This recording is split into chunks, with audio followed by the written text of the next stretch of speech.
Hello friends, welcome to the new episode of my channel. So আজকে আমার চ্যানেলে নতুন একটা পডকাস্টে রয়েছে দেবজ্যোতি। তো আজকে আমরা কথা বলবো যে ক্রেজি বলে ছবিটা নিয়ে, যেটা দেবজ্যোতির মারাত্মক ভালো লেগেছে, এনজয় করেছে, আমারও ভালো লেগেছে।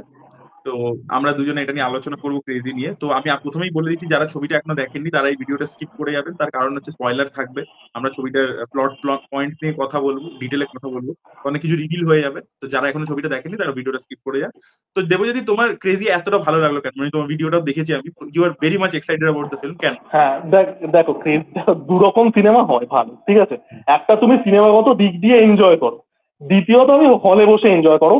তো আমি হলে বসে ক্রেজি এনজয় করে যাই। প্রথমত সিনেমাটা ব্রেক নেক স্পিড, সিনেমাটা জাস্ট স্টার্ট হয় এবং পুরো রুদ্ধশ্বাস, আমরা একটা শব্দ বলতাম রুদ্ধশ্বাস বাংলায়, সেটা এখন ইউজ হয় না অতটা। এই সিনেমাটা তাই। সেকেন্ডলি ডার্ক হিউমার কনস্ট্যান্টলি কিন্তু কাজ করছে, কোনো জায়গায় কিন্তু তোমাকে 1 মিলি সেকেন্ডের জন্য বোর করবে না। সেটা তুমি কনভারসেশনে বলো, কলার টিউনে যেগুলো রেখেছে, অমিতাভ বচ্চনকে ওখানে ট্রিবিউটও আছে একটা, তারপরে বউয়ের সাথে কলার টিউন যেগুলো, তো ওভারঅল, এবং তারপরে ওই টাস্ক চেঞ্জের সিকোয়েন্সটা আসছে, এবং ফাইনালি যে লাস্টের যে টুইস্টটা আছে, আমি বলবো না টুইস্টটা হয়তো খুব মানে আনপ্রেডিক্টেবল বা বিশাল শকিং কিছু, বাট জিনিসটা সুইট। আমি কোনো জীবনে এরকম সুইটনেস দরকার আমাদের, এবং যে বক্তব্যটা সেটা কিন্তু খুব মিষ্টি একটা বক্তব্য এবং প্রয়োজনীয় বক্তব্য।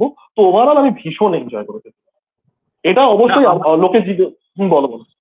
আমার যেটা মনে হয়েছে ক্রেজি ছবিটা দেখে, যে ওরা না মানে অনেক কিছু করে, যে থ্রিলার, মানে এই যে কিডন্যাপিং থ্রিলার, এই যে জনরাটা আছে, যে একটা লোকের মেয়ে কিডন্যাপ হয়ে গেছে, তাকে র্যানসাম ডেলিভার করতে হবে, এই জনরাতে তো মানে 100 200 আমি জানি না কত ছবি হয়েছে, আমরা প্রচুর দেখেছি। মেল গিবসনের র্যানসাম বলে ছবি আছে, প্রচুর ছবি আছে।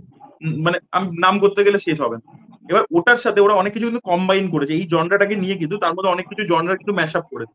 প্রথম হচ্ছে সোলো অ্যাক্ট, পুরো সোলো ছবিটাই একটা অ্যাক্টরকে আমরা দেখতে পাচ্ছি, পুরো একটা একজন ছোট্ট আগে। একজন অ্যাপিয়ার, যে নন ভার্চুয়ালি অ্যাপিয়ার করে, হুম, হুম, হুম। ভার্চুয়ালি অন্যান্য ক্যারেক্টার অ্যাপিয়ার করে, হ্যাঁ। হ্যাঁ, তো সেইটা ব্যাপারটা রেখেছি। তো সেইটা একটা নতুনত্ব আসছে, এবং সেটা কিন্তু খুব টাফ হয়ে যায়, মানে যখনই সোলো অ্যাক্ট হয়ে যায় না, তখন পুরোটাই ওর পারফরমেন্সের উপর দাঁড়িয়ে আছে, যে অ্যাক্টর কিরকম ভাবে ডেলিভার করছে, কারণ তার থ্রু দিয়ে আমরা পুরো ইমোশনটা ছবিটা বুঝতে পারছি। তো সে যেরকম যেরকম ফিল করবে বা ইমোট করবে, সেটাই কিন্তু আমরা বুঝতে পারবো। It becomes very difficult. মানে সেটা ইয়াদের আচ্ছা, হোক, এখানে আমি ছবিটাতে অরিত্র, আমি ইয়াদের। দর্শককে একটা ফান ফ্যাক্ট বলে দিতে চাই। পৃথিবীর প্রথম সোলো অ্যাক্ট ফিল্ম কিন্তু ইন্ডিয়াতে হয়েছিল, সেটা করেছিলেন সুনীল ইয়াদে দাস। দ্য গ্রেট, ইয়াদে দ্য গ্রেট সুনীল দাস ইয়াদে করেছিলেন, যেটা তিনি পুরোটা, এবং লাস্ট একটা সিনে এক মানে সুনীল দাসের যিনি স্ত্রী ছিলেন, আমাদের কি বলে, বলো, নার্গিস। আরে নার্গিস দাস, নার্গিস দাস ভুলে কেন যাচ্ছি। তো she appeared in a silhouette, তো সেটা কিন্তু সেই সময় গিনেস বুকে নাম ছিল। হ্যাঁ বলো। হ্যাঁ, তো ইয়াদে হয়েছে, বা তামিলেও হয়েছে। আর পার্থিমান বলে একজন পরিচালক আছে, উনি অ্যাক্টিংও করেন। উনি একটা ছবি করেছিলেন, ওট্টা সেরকু সাইজ 7 বলে। এবং দেখেছি সোলো দেখে অ্যাক্ট, সাইজ সেভেন, হ্যাঁ। বা বারিড বলে রায়ন রেনল্ডস যে ছবিটা আছে, that was also solo act film. তো এই সোলো অ্যাক্টের মধ্যে একটা নিয়ে আসছে ওরা নতুনত্ব। আর আরেকটা হচ্ছে, সোলো অ্যাক্ট পুল অফ করা খুব ডিফিকাল্ট। তার সাথে ওরা কিন্তু একটা কামিং অফ এজ ব্যাপার আনছে, মানে এই সোহম শাহর ক্যারেক্টারটার মধ্যে, অভিমন্যু, এর মধ্যে কিন্তু একটা ট্রান্সফরমেশন আসছে। মানে নতুনত্বটা কি, যে কিডন্যাপিং থ্রিলারে কি হয়, যে র্যানসাম চাইলো, এবার বাবা মেয়ের জন্য খুঁজছে, একটা থ্রিলারের দিক যাচ্ছে আর একটা ইমোশনাল দিক দেখাচ্ছে। কিন্তু এই ক্যারেক্টারটা প্রথম থেকে কিন্তু ইমোশনালি ইনার্ট।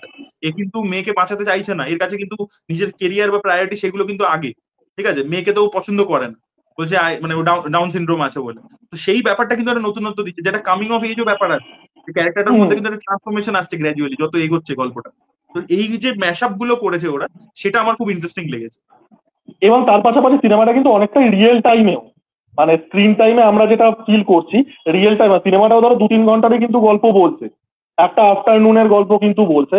তো ওই জিনিসটাও আমার ইন্টারেস্টিং লেগেছে, মানে খুব হলিউডিশ একটা ব্যাপার, মানে এই সিনেমাটা, হ্যাঁ, মানে এডিটিং ওয়াইজ বলো, মানে লুক অ্যান্ড ফিল সিনেমাটার আমরা কিন্তু আর পাঁচটা, শুধু আমি হিন্দি সিনেমা বলবো না, ভারতীয় সিনেমায় কিন্তু দেখি না, এবং প্রচন্ড এক্সাইটিং। এবং সোহম শাহর পারফরমেন্স, যেটা তুমি বললে, সোহম শাহর ক্যারেক্টারটা সিম্প্যাথেটিক নয়, এবং এটা আমরা তুমবারেও দেখেছিলাম। তো এইরকম একটা ক্যারেক্টার প্লে করা যেটা হুম, সিম্প্যাথেটিক নয়, যে ক্যারেক্টারটা হুম। আনলাইকেবল, সেটা তার একটা গ্রোথ আসছে পরবর্তীকালে। তো এইরকম ক্যারেক্টার কিন্তু পুল অফ করা মারাত্মক ডিফিকাল্ট, এবং সোহম শাহ মানে দুর্দান্ত দুর্দান্ত পারফর্ম। তবে দেখো, তুম্বার যে লেভেল অফ কাল্ট ফলোইং পেয়েছে, আমার মনে হয় ক্রেজি সেটা কোনোদিনই পাবে না। তার কারণ হচ্ছে জনরা ওয়াইজই এটা অনেকটা ছোট। ঠিক আছে, মানে জনরা ওয়াইজ একটা দিনের গল্প, it is a kidnapping thriller, জনরাটাই নিস। তুম্বার কিন্তু একটা গ্র্যান্ড গল্প বলছে, একটা অনেকটা পিরিয়ড জোরে গল্প বলছে, একটা পিরিয়ডিক ব্যাপার আছে, কনসেপ্ট গুলো একটা মাইথোলজি আর অ্যাটাচড তুমবার আছে, তো তো, ওটা। না দেখো, আমি ক্রেজি এনজয় করলো, তুমবার সিনেমাটিক্যালি ক্রেজি থেকে অনেক উপরে হ্যাঁ, সিনেমা, এই বিষয়ে কোনো সন্দেহই নেই। না মানে এটা আমার দেখার পর মনে হয়েছে যে ক্রেজি কিন্তু কোনোদিনই তুম্বার লেভেলে কাল্ট ফলোইংটা পাবে না, এটা আমার মনে হয়েছে।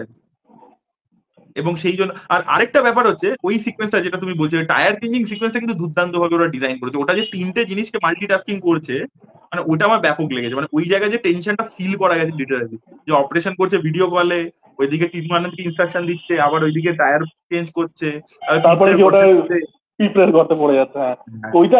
এবং তুমি যদি পুরো সিনেমাটার ডিজাইনটা দেখো, তুমি মাল্টিটাস্কিং দেখে মনে পড়লো পুরো ভিডিও গেমের মতো কিন্তু ডিজাইন, যে একটা মিশন সেটা আস্তে আস্তে মিশন যত, যেটা আমরা ভিডিও গেমেও দেখি, যত লেভেল বাড়ছে তত টাফ বাড়ছে, তত তোমার রিয়াকশন টাইম, তুমি রিয়াক্ট কত তাড়াতাড়ি করতে পারো, যেটা আমরা গেমেও দেখি। তো প্রথমে আস্তে আস্তে আসছে, তারপরে জোরে আসা শুরু করছে, তারপরে মাল্টিটাস্কিং আসছে। তো ওই অ্যাপ্রোচটা আমার খুব ভালো লেগেছে। মানে ক্রেজি সিনেমাটা কি বলতো, ক্রেজি সিনেমাটা হচ্ছে মানে ওই আমিষের মতো হবে। মানে there are people like me, I hope, যাদের মারাত্মক ভালো লাগে, বাট এটা হয়তো যে কাল্ট ক্লাসিক একটা কুম্বার লেভেলে যাবে না। তো তোমার কি ওই ভিডিও গেম আসছে? হ্যাঁ, আমি এবার যেটা বলতে চাই যে ছবিটার মধ্যে যেটা প্রবলেম হচ্ছে, মানে যে কারণের জন্য আমার মনে হয় যে ছবিটা, দেখো আমার এই ধরনের ছবি দেখে অভ্যেস আছে যেখানে ক্যারেক্টারের কনভারসেশনের মাধ্যমে আমরা ইনফরমেশনটা পাচ্ছি, কিন্তু ভিজুয়ালি ব্যাপারটা দেখতে পেলে অডিয়েন্সের জন্য অনেক বেশি না জিনিসটা ডাইজেস্টিং হয়, মানে ও ডাইজেস্ট করতে ইজি হয়। মানে ধরে নাও আমার যেটা মনে হয়েছে পুরো ছবিটা দেখে, যে ছবিটার মধ্যে এই ক্যারেক্টারের তুমি দেখবে ফার্স্ট হাফে ও কিন্তু অ্যাজ সাচ কোনো চ্যালেঞ্জ পাচ্ছে না, ওই জায়গাটা সেট আপ, পরেরটাতে পে অফটা আছে, মানে চ্যালেঞ্জেস গুলো সেকেন্ড হাফে ফেস করছে। আমার মনে হয়েছিল যে ক্যারেক্টারটাকে প্রথম মোমেন্ট থেকে যদি আরো বেশি চ্যালেঞ্জেস ফেলে দেওয়া হতো তাহলে জিনিসটা আরো ইন্টারেস্টিং হতো। মানে ধরে নাও ও যে হসপিটাল, মানে ওর ধরো নিজের একটা হসপিটাল আছে এবং সেটার সাথে ওর একটা ল্যান্ড মাফিয়ার সাথে কোনো কানেকশন আছে, সেই ল্যান্ড মাফিয়াটা ওই দিনকেই ওর পিছনে পড়েছে, ওকে এক্সটর্ট করছে, ঠিক আছে, বা পুলিশও কন্টিনিউয়াসলি ওকে চেস করে যাচ্ছে। মানে এই ব্যাপারগুলো, মানে এখানেও একটা চেজিং এর ব্যাপার আছে, কিন্তু সেটা এসে চলে যায় যেন, মানে এলো চলে গেল, ঠিক আছে। ওরা অনেকটা রিয়েলিস্টিক জোনের মধ্যে থাকার চেষ্টা করেছে। আমি বলছি সেটাকে এর থেকে বেরিয়ে একটু যদি একটা, মানে একটু একটা মানে ফ্যান্টাসি জোনের মধ্যে ব্যাপারটা যদি অপারেট করতো, যে ওই দিনকে যত, যে লাইফে যতগুলো যা যা করে এসছে সবকটা চ্যালেঞ্জ সেদিনকেই পড়ে গেছে এবং সবকটাতেও কিছু না কিছু ডিফিকাল্টি ফেস করছে, তাহলে আমার মনে হয় ব্যাপারটা আরো বেশি ইন্টারেস্টিং হতো। এবং যেটা হতো, যেটা মানে ইন্ডিয়ান অডিয়েন্সের জন্য যেটা জিনিসটা আরো বেশি ডাইজেস্টিং যেটা হতো, মানে আরো ইজি টু ডাইজেস্ট হতো ব্যাপারটা, যে যদি মানে ধরো একটা করে চ্যালেঞ্জ আসছে, তো সেই চ্যালেঞ্জটা কিভাবে এসেছিল, আগে কি হয়েছিল পাস্টে, একটা সিন যদি দেখিয়ে দিয়ে তারপরে আসতো, মানে তাহলে সোলো অ্যাক্ট হতো না ব্যাপারটা, সোলো একটা থাকতো না। কিন্তু আচ্ছা, মানে তুমি বলছো, মানে তুমি রান রোলারের অ্যাপ্রোচটা বলছো, যে কোথাও একটা কোনো একটা ঘটনা করছে, ফ্রিজ ফ্রেম হচ্ছে, আমরা সেটা ব্যাকট্রেস করে দেখতে পাচ্ছি, তারপরে আবার এটা রিভিউ করছে, হ্যাঁ ওই হ্যাঁ অ্যাপ্রোচটা। এক্স্যাক্টলি, যে ওটা কিভাবে হয়েছিল, ওটার মানে প্রিকারসারটা কি, যে কি হয়েছিল, বা যেটা এতেও ছিল, রিজার্ভার ডগসেও ছিল, যে এখন যে একটা লোক ক্যারেক্টার ইন্ট্রোডাকশন হলো সেটা আমরা দেখতে যাবো, বা পাল ফিকশনেও ছিল। তো সেরকম আর কি, সেইভাবে যদি হতো তাহলে কি হতো, যে অনেক ক্যারেক্টারস তুমি আনতে পারছো, জিনিসটা আরো বেশি ডেন্স হয়ে যাচ্ছে, আরো বেশি টেনশনটা মানে এনহ্যান্স করতে পারছো, এবং দর্শক ওই একটা ক্যারেক্টার কি স্ক্রিনে 1.5 ঘন্টা 90 মিনিট ধরে দেখছে, সেটা অডিয়েন্সের জন্য একটু ডিফিকাল্টও হয়ে যায় আজকের দিনে দাঁড়িয়ে। তো সেইটা থেকে তুমি সেই মনোটনিটাকেও কাটাতে পারছো। এবার তাহলে এই সোলো এক ব্যাপারটা হতো না, কিন্তু তাহলে এই জিনিসটা অডিয়েন্সের জন্য আরো বেশি ইজি টু অ্যাক্সেস হয়ে যেত, আমার এটা মনে হয়। মানে এটা পুরোপুরি বিজনেস পার্সপেক্টিভ দিয়ে বলছি। হ্যাঁ, এবার দেখো, ক্রেজি আমি জানি না কত বিজনেস করবে বা কিরকম ব্যবসা করছে, বাট ক্রেজির ক্ষেত্রে আমার যেটা মনে হচ্ছে, এটা মানে এটার এই ইউনিকনেস, যেটা তুমি বললে, এটা সেফ খেলেনি কোথাও গিয়ে। মানে ইন্ডিয়ার অডিয়েন্স কি খাবে না খাবে সেটা না ভেবে, এটা যে একটা বোল্ড, যে আমি সোলো এক ফিল্ম বানাবো, আমি রিয়েল টাইমে দেখাবো, আমি অন্য কোনো ক্যারেক্টারকে আনবো না, এবং আমি যে মেসেজটা দেবো সেটাও যে খুব মানে খুব শকিং তা নয়, মানে ইটস মাচ সুইট, মানে ফাইনাল টুইস্টটা সুইট, মানে সেটা শকিং নয়। তো আমার মনে হয়, মানে আমি কোথাও গিয়ে রেসপেক্ট করি। এবার অবশ্যই সেটা হয়তো বাই অ্যান্ড লার্জ অডিয়েন্সের সাথে কানেক্ট কতটা করবে যায় না, but I enjoyed it immensely. আমি মধ্যমগ্রামের আইনক্সে দেখতে গেছিলাম, বেশি লোক ছিল না, 12-14 জন লোক ছিল। তো but I enjoyed this film immense. এবং ওই যেটা বললাম, যে রিয়েল লাইফ একটা ভিডিও গেমের ব্যাপার, যে ওই অনা রাশ কনস্ট্যান্টলি হচ্ছে, তো ওই জিনিসটা আমি এনজয় করেছিলাম মারাত্মক। আর ক্লাইম্যাক্সের দিকটা দেখো, টুইস্টটা আমার মনে হচ্ছে যে একটু ওভার দ্য টপ, মানে ওটা মানে পসিবল নয় আর কি, কিন্তু মানে ফারফেচড আর কি ব্যাপারটা আমার মনে হয়েছে। কিন্তু মানে ওখানটা ইমোশনাল ব্যাপারটা, মানে ছবিটা দেখবে একটু ইমোশনালি ইনার্ট প্রথম দিকটা যেটা বললাম, কিন্তু পরের দিকে গিয়ে যে ক্যারেক্টারটাও যে এবার ইমোশনাল মানে ক্যাথারসিসে পৌঁছে গেছে, ওখানে কিন্তু ওই ইমোশনাল ওইটা মানে পারফেক্টলি ব্লেন্ড করছে ওই ক্লাইম্যাক্সের টুইস্টটা, ইমোশনটাকে দারুণভাবে জাগ দিচ্ছে আর কি, সেটা খুব ভালো করে করতে পেরেছে। না, আমি আমাকে কমেন্টে অনেকে বলছিল যে দাদা ক্লাইম্যাক্সটা অতটা মানে শক ফ্যাক্টরটা নেই, শক ফ্যাক্টর কিন্তু দেওয়ার চেষ্টাও করেন। মানে এই যে সুইটনেস আমরা যেটা বলছি, যে তার মেয়ে চাইছে তাকে, তার যে ডিসেবিলিটি আছে সেটাকে তার বিয়ন্ড লুক বিয়ন্ড করতে এবং তাকে মানুষ হিসাবে দেখতে, তার কি ক্যাপাবিলিটি আছে, তার উইকনেস গুলোতে ফোকাস না করে তার স্ট্রেংথে ফোকাস করতে। তো ক্লাইম্যাক্সটা কিন্তু বাই ডিজাইন এরকম, এই নয় যে শক দিতে গিয়ে ফেল করেছে, এটাও কিন্তু একটা ব্যাপার।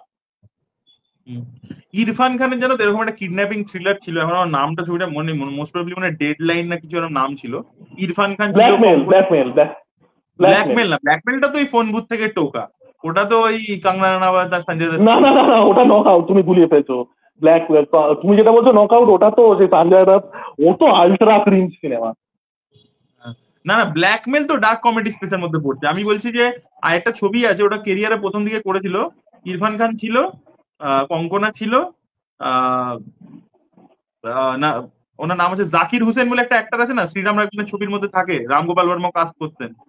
দেখলে চিনতে পারবে। হ্যাঁ, তো ও ছিল। ডেডলাইন বলে না কিছু এরকম নাম ছিল ছবিটা, এখন নামটা মনে পড়ছে না কিছুতেই। খুব একটা হিটও করেনি ছবিটা, কিন্তু ওই ছবিটাও খুব সুন্দর ইমোশনাল অ্যাঙ্কারও ছিল। ওখানেও সেম একটা ডাক্তার আছে, রাজত কাপুর হয়েছিল ডাক্তার, বুঝতে পারলে তো? আচ্ছা। আর কঙ্কনা হচ্ছে ওর ওয়াইফ। গল্পটা এরকম ছিল যে রাজত কাপুরকে একটা মহিলা হোটেলে আটকে রেখেছে, আর কঙ্কনাকে ইরফান খান ধরে রেখেছে, আর অন্যদিকে তৃতীয় জায়গাতে বাচ্চাটাকে কিডন্যাপ করেছে জাকির হোসেন। ঠিক আছে, সেটা একটা জঙ্গলের মধ্যে, একটা পুরো ফরেস্টের মধ্যে রয়েছে, একটা মানে গেস্ট হাউস টাইপের। এবার টাকা এক্সটর্ট করছে আর কি, রাজত কাপুরকে বলছে তুমি টাকা আনো। এবার রাজত কাপুর ওখানে জিজ্ঞেস করছে কেন করছো, এই করছো ওই করছো, এইসব হচ্ছে। অন্যদিকে কঙ্কনা ইরফান খানকে এসকেপ করে বেরোবার চেষ্টা করছে। ঠিক আছে, সেটা নিয়ে একটা হুম। ওখানে একটা থ্রিলারের মতো চলছে। মানে কঙ্কনা কি করছে, ওর ড্রিঙ্কে একটা কিছু মিশিয়ে দিচ্ছে, ইরফান খানের পুরো আচ্ছা নাক ফেটে আর কি রক্ত বেরোতে শুরু করছে নাক ফাঁক দিয়ে। এবার আচ্ছা। অন্যদিকে আমরা দেখতে পাচ্ছি ওই যে বাচ্চা মেয়েটা, ও ওই জঙ্গলের বাড়িটা থেকে পালাবার চেষ্টা করছে। এবার জাকির হোসেন ওকে ধরে নিচ্ছে। ঠিক আছে, জাকির হোসেনটাকে দেখাচ্ছে কিডন্যাপার, কিন্তু বাচ্চাদের প্রতি সিম্পাথেটিক। ঠিক আছে, অথচ আমার মাঝে মাঝে ভাইলেন্ট হয়ে যাচ্ছে। দারুণ টেনশনওয়ালা ছবি ছিল, ছবিটা চলেনি। ঠিক আছে, আমি জানি না এখন কোথায় অ্যাভেলেবেলও আছে, আমি তো টিভিতে দেখেছিলাম বহু আগে, একবার নেটফ্লিক্সেও দেখেছিলাম, মানে নেটফ্লিক্সে ছিল। আর ওখানেও কিন্তু ইমোশনাল অ্যাঙ্কারটা দুর্দান্ত ছিল। পরে আমরা জানতে পারি যে রাজত কাপুর একটা বড় ডাক্তার, ওর হসপিটালে ইরফান খানের বাচ্চাকে অ্যাডমিট করা হয়েছিল, ওর একটা কিছু প্রবলেম বেরিয়েছিল। এবার ইরফান খান বেসিক্যালি ফিনান্সিয়ালি অতটা বড় ব্যাকগ্রাউন্ড থেকে আসেন। তো ও বলেছিল যে আমি এত টাকা জমা করে দিয়েছি, আপনি যদি একটু অপারেশনটা করে দেন তাহলে খুব ভালো হয়। তো রাজত কাপুর তখন একেবারে পাত্তা দেয়নি, এ করেনি। ঠিক আছে, যেরকম হয় তখন ও মানে ইগো ট্রিপে আছে, পাওয়ার ট্রিপে আছে, প্রচুর টাকা পয়সা, হসপিটাল, নার্সিং হোম। তো তারপরে ইরফান খানের বাচ্চাটা মারা যায়।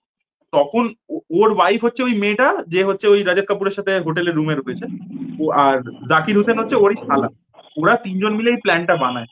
এবং লাস্টে আর কি রাজত কাপুর আর কঙ্গনা ভাবে যে হয়তো বাচ্চাটা মারা গেছে, মানে ওদের মেয়েকে মেরে দিয়ে, কিন্তু দেখে যে জাকির হোসেন নিয়েছে ওকে বাচ্চাটাকে দিয়ে দেয়, বলে মরেনি, ঘুমোচ্ছে। মানে ওরা জাস্ট একটা শিক্ষা আচ্ছা। দেওয়ার জন্য পুরোটা প্ল্যানিং করেছিল। ওরা মানে কোনো অ্যাকচুয়ালি বদলা নিতে চায় না, কিন্তু মাঝে যে মোমেন্টস গুলো আছে না, খুব ভালোভাবে ডিজাইন করা কিন্তু। ঠিক আছে, বা আর্লি 2000s এর ছবি, মানে বুঝতে পারছো ছবিটার মধ্যে মানে, এবার জানি না ওটা কোনো বিদেশি ছবি থেকে কপি টপি কিনা আমি বলতে পারবো না, হ্যাঁ কারণ কিছুটা কিছুটা। ডেনজেল ওয়াশিংটনের একটা সিনেমা আছে জন কিউ বলে, তো ওটাও না ওরকম জন ছিল কিউ যে থেকে তো, জন কিউ থেকে তো না, জন কিউ থেকে আমাদের। তো কি হয়েছে, সঞ্জয় দত্তের তাথাস্তু বলে একটা ছবি আছে, ওটা ডাইরেক্ট কপি। হ্যাঁ মানে ওটাও তো কাইন্ড অফ ওই সিমিলার, মেডিকেল বিল পে হ্যাঁ, করতে পারছে না, তারপরে হসপিটাল দিয়ে নিচ্ছে, হ্যাঁ। হস্টেজ নিচ্ছে। হ্যাঁ। হুম। না তাথাস্তু জানি না, আমি দেখি আমি টেকটা হ্যাঁ, যখন ফার্স্ট ট্রেলার এসেছিল আমার মনে হয়। অনুভব সিনহা ডিরেক্ট করেছিল জন কিউ রিমেক তাথাস্তু, হ্যাঁ। আর আচ্ছা, সেটা জানতাম না বাবা, এটা কোথা থেকে ঝেড়ে যাচ্ছে। তো যাই হোক, না আমি ক্রেজি সিনেমাটা সত্যি এনজয় করেছি, এবং এই সিনেমাটা না মানে এই রেস এগেনস্ট টাইম, এটা তো আমাদের দেশে ভালো হয়নি খুব একটা কোনোদিন। আমাদের দেশে রেস এগেনস্ট টাইম হচ্ছে ভিস্পোর্টের মতো ছবি, যেটা পোটেনশিয়াল থাকে দিয়ে তারপরে গিয়ে এক্সিকিউটটাও করতে পারে না। তো ক্রেজি সিনেমাটা কিন্তু মানে মাল্টিপল জনরা কিন্তু সাকসেসফুলি করলো। এবার আমি জানি না সিনেমাটা বক্স অফিসে কি করবে, বা সিনেমাটা তুমবারের মতো ওই ক্লাসিক স্ট্যাটাসটাও হয়তো পাবে না, সেই লেভেলের সিনেমাও নয়। বাট এটা কিন্তু হলে গিয়ে আমি দর্শককে বলবো দেখুন, মানে এনজয় করবেন আপনারা। ঠিক আছে, তো আমাদের কনভারসেশন এখানে আমরা শেষ করি। আমরা ক্রেজি নিয়ে আলোচনা করলাম। আপনাদের কেমন লেগেছে ছবিটা, যারা দেখেছেন অবশ্যই কমেন্টে জানাবেন। আপনাদের কোনটা ভালো লেগেছে, কোনটা ফ্লপ মনে হয়েছে জানাবেন কমেন্টে। এবং যারা মনে করছেন একটা ভালো নতুন কিছু ট্রাই করবেন, তারা কিন্তু অবশ্যই হলে গিয়ে ক্রেজি ছবিটা দেখতে পারেন, আপনাদের আশা করি ভালো লাগবে। That was it guys, thank you so much watching this video. এটা ভালো লেগে থাকলে লাইক করুন, শেয়ার করুন, চ্যানেলকে সাবস্ক্রাইব করতে ভুলবেন না।